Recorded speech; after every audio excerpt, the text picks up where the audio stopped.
हाँ बच्चों 12th B देखो, ये न्यूमेरिकल देखो है। ऊपर का ये नोट कर लेना, ये मैं डेरिवेशन फिर कल कराऊंगी इसको, ठीक है। फ्रिंज की चौड़ाई होती है beta equal to D lambda upon D. दो स्लिट थी, उन स्लिट S1 S2 के बीच की दूरी है डिस्टेंस डी स्मॉल डी। और कैपिटल डी क्या है? उन स्लिटों से पर्दे की दूरी, स्क्रीन की दूरी capital D. Lambda is wavelength of light, ठीक है। तो beta is equal to D lambda upon D. Fringe width के लिए ये डेरिवेशन निकलेगा कल। फिलहाल सवाल देखो न्यूमेरिकल। किसी माध्यम में एक बिंदु पर समान आयाम ए, समान आवृत्ति n की दो प्रकाश तरंगे 270 डिग्री कलांतर में गुजरती हैं। इस बिंदु पर परिणामी तरंग का आयाम क्या होगा? क्या कह रहा है वो? Fringe width is D lambda upon D. वो कह रहा है in a medium at one point two wave of same amplitude and same frequency are at a phase difference of 270 degree. What will be the amplitude of resultant wave at that point? You have to calculate the amplitude of resultant wave. ठीक है। You know that बच्चों amplitude आयाम क्या होता है? जब derivation में बहुत पहले करा रखा था मैंने, ये बीच में गैप आ गया था, थोड़ा कुछ और पढ़ा दिया था। A square plus b square plus 2ab cos five. Five कलांतर है, फेज डिफरेंस। ए बी क्या है? एम्पलीट्यूड ऑफ दो वेव के आयाम है, ठीक है। यहाँ पे वो क्या कह रहा है? अंडर रूट पहली वेव का आयाम ए स्क्वायर। तो पहली का आयाम क्या, एम्पलीट्यूड क्या है? ए है, तो ए स्क्वायर। वो कह रहा है एक बिंदु पर समान आयाम इक्वल एम्पलीट्यूड है, दोनों का ए है, तो ए की जगह भी ए और बी की जगह भी ए, प्लस 2a बी की जगह भी ए, ठीक है। कॉस 270 डिग्री, ये 270 लिख देना इसको। अब क्या होगा? Under root a square plus a square, 2a square plus 2a square cos 270। Cos 270 को क्या लिखोगे? कॉस 180 प्लस 90 लिख दोगे, ठीक है। कॉस 180 प्लस थीटा 180 प्लस 90, तो क्या हो जाएगा? कॉस थीटा होगा, तो कितना हो जाएगा? कॉस 90। कॉस 90 कितना होता है? 0, तो ये पूरा 0 हो जाएगा, 0 से मल्टीप्लाई करके 0 हो जाएगा। तो अंडर रूट 2a स्क्वायर, तो परिणामी आयाम क्या हो जाएगा? Resultant amplitude equal to under root 2a square. A बाहर आ जाएगा बच्चों, अंडर रूट 2। इतना सेंटीमीटर वगैरह जो जिसमें भी होगा वो लिख देना, ठीक है। पहला न्यूमेरिकल। सेकंड न्यूमेरिकल देखो, इंपॉर्टेंट है ये न्यूमेरिकल। समान आवृत्ति की दो तरंगे जिनकी तीव्रताओं का अनुपात 1:9 है, एक दूसरे पर अध्यारोपित होती हैं, मतलब इंटरफेरेंस हो रहा है ना। परिणामी तरंग की अधिकतम न्यूनतम तीव्रताओं का अनुपात बताओ, ठीक है। वो क्या कह रहा है? Two waves of equal frequency whose the ratio of whose intensity is, intensity का रेशियो क्या है? 1:9। वो क्या होती है? सुपरपोजिशन करती हैं, अध्यारोपित होती है, इंटरफेरेंस हो रहा है। तो वो कह रहा है जो रिजल्टेंट वेव है ना, what will be the ratio of maximum and minimum intensity of resultant wave. Resultant wave की मैक्सिमम और मिनिमम इंटेंसिटी का रेशियो निकालना है, ठीक है। अब पहले दूसरे को देख लो, तीसरा बाद में देखेंगे। दूसरा तुम्हें मालूम है बच्चों, ये मैंने पूरा डेरिवेशन में कराया था। आई मैक्सिमम, महत्तम तीव्रता अपॉन इंटेंसिटी मिनिमम, इनका रेशियो क्या होता है? इसका क्या था? a प्लस बी का whole square upon a minus B का होल स्क्वायर। ये हमने निकाला था इंटरफेरेंस में। मैक्सिमम इंटेंसिटी और मिनिमम इंटेंसिटी, कम से कम न्यूनतम तीव्रता का अनुपात क्या था? a प्लस बी का होल स्क्वायर अपॉन, ये थी a माइनस बी मिनिमम, तो इसका होल स्क्वायर, ठीक है। इसको बच्चों और सॉल्व कर दोगे तो क्या हो जाएगा? ये इसमें बी कॉमन ले लो। बी कॉमन ले लोगे तो अंदर क्या हो जाएगा? a upon B mathematics plus 1, इसका होल स्क्वायर, और b कॉमन लिया ना, तो a upon B plus 1 whole square हो गया, बी कॉमन बाहर आएगा तो स्क्वायर भी बाहर आएगा, बी स्क्वायर।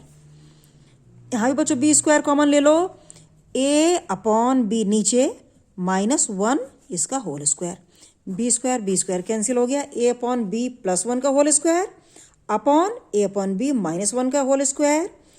ये निकालना है हमें I maximum upon I minimum. ठीक है, अब उसने बच्चों दिया क्या है, वो कह रहा है दो तरंगे जिनकी तीव्रताओं का अनुपात, इसका मतलब ratio of intensity of two wave I1 upon I2। Intensity का अनुपात कितना है, 1:9 है, 1:9 यानी 1/9। ठीक है, दो वेव हैं, पहले की इंटेंसिटी I1 दूसरे की I2, उनका अनुपात तो I1 अपॉन I2 या I1:I2 = 1/9। अब तुम्हें मालूम है बच्चों इंटेंसिटी मैंने बताया था प्रोपोर्शनल है ए स्क्वायर के। ठीक है, तो ये क्या हो जाएगा, इंटेंसिटी प्रोपोर्शनल ए स्क्वायर यानी ये ए अपॉन बी, अगर दोनों के आयाम हैं, एम्पलीट्यूड है, एक का ए दूसरे का बी, तो ए अपॉन बी का होल स्क्वायर। तो क्या आ गया हमारे पास, इंटेंसिटी एम्पलीट्यूड के स्क्वायर के प्रोपोर्शनल होती है, एक का ए है दूसरे का बी है, तो I1 upon I2 1/9 = A upon B square. अब क्या हो जाएगा इससे बच्चों, A अपॉन बी का होल स्क्वायर बराबर इतना, तो A अपॉन बी बराबर क्या हुआ, इसका अंडर रूट हो जाएगा, 1 का रूट 1 और 9 का रूट 3, A अपॉन बी बराबर 1/3। ठीक है, अब हमारे पास निकालना क्या बच्चों, I maximum upon I minimum. तो क्या हो जाएगा ये, आई मैक्सिमम महत्तम तीव्रता upon I minimum minimum intensity equal to कितना निकाला हमने, ये ए अपॉन बी +1 का वर्ग, ए अपॉन बी -1 का वर्ग। तो लिख दो इसको, बराबर equal to A upon B +1 whole square upon A upon B -1 का होल स्क्वायर। ये हमने निकाला था। अब ए अपॉन बी की वैल्यू हमने क्या निकाल दी, 1/3। तो ऊपर क्या आ गया, 1/3 +1 इसका होल स्क्वायर, नीचे क्या आ गया, 1/3 -1 इसका होल स्क्वायर।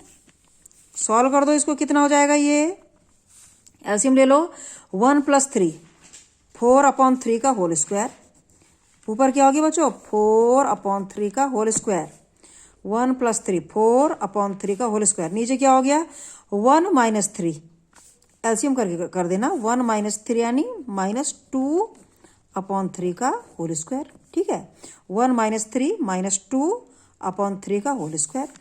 तो क्या ऊपर ये 3 का स्क्वायर वैसे भी कट जाएंगे, अपॉन में बाहर निकल के भी कटें चाहे। ऊपर 4 का स्क्वायर क्या हो गया, 16, नीचे -2 का स्क्वायर क्या हो गया, +4, 4 4 जा 16, 4/1। तो क्या आ गया, I maximum upon I minimum यानी 4/1, या I maximum ratio I minimum यानी maximum intensity ratio minimum intensity, यानी महत्तम तीव्रता न्यूनतम तीव्रता का अनुपात क्या हो गया, I maximum ratio I minimum equal to 4/1 यानी 4:1। ये आंसर हो गया बच्चों, इंपॉर्टेंट क्वेश्चन है। ठीक है, अब अगला न्यूमेरिकल देखो, यंग के प्रयोग में है ना, Young's double slit experiment, Young का द्विक रेखा प्रयोग में रेखा छिद्रों के बीच की दूरी 0.2 सेंटीमीटर है। उन्हें 5896 एंगस्ट्रॉम यानी 10⁻⁻10 तरंग दैर्ध्य के प्रकाश से प्रकाशित किया गया है। यदि रेखा छिद्रों से पर्दे की दूरी 1 मीटर हो तो पर्दे पर बनने वाली व्यतिकरण फ्रिंजों की चौड़ाई बताएं। समझ रहे हो कि वो कह रहा है, in a Young's double slit experiment the distance between two slit S1 S2, the distance between S1 S2 is 0.2 centimetre. तो दो रेखा छिद्रों के बीच की दूरी क्या होती है, क्या किससे दिखाते हैं हम उसको, स्मॉल डी से। 0.2 सेंटीमीटर दी है, यानी 0.2 मीटर बदलो 10⁻⁻2 मीटर, 0.2 सेंटीमीटर यानी 100 से भाग दोगे यानी 10⁻2 ऊपर आएगा मीटर, स्मॉल डी है। दो S1 S2 के बीच की दूरी स्मॉल डी होती है, इतनी दे रखी है।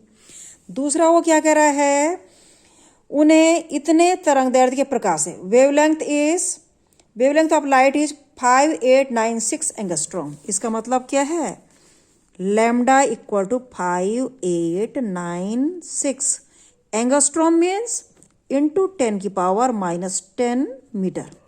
एक एंगस्ट्रॉम बराबर इतना होता है 10⁻⁻10, तो 5896 into 10⁻⁻10 metre. It is the wavelength of light, ये दिया हुआ है। तीसरा वो कह रहा है यदि distance of screen is 1 metre तो what will be fringe width. ठीक है, तो पर्दे की दूरी यानी स्क्रीन की डिस्टेंस कितनी है 1 मीटर, मीटर में है। ठीक है, तो what will be fringe width beta.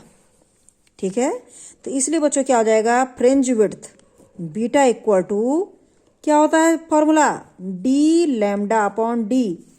मैंने बताया था ना, इसका डेरिवेशन हम कर देंगे। ये देख रहा beta equal to capital D lambda upon small D. Capital D क्या है बच्चों डिस्टेंस ऑफ स्क्रीन पर्दे की दूरी फ्रॉम स्लिट 1 मीटर।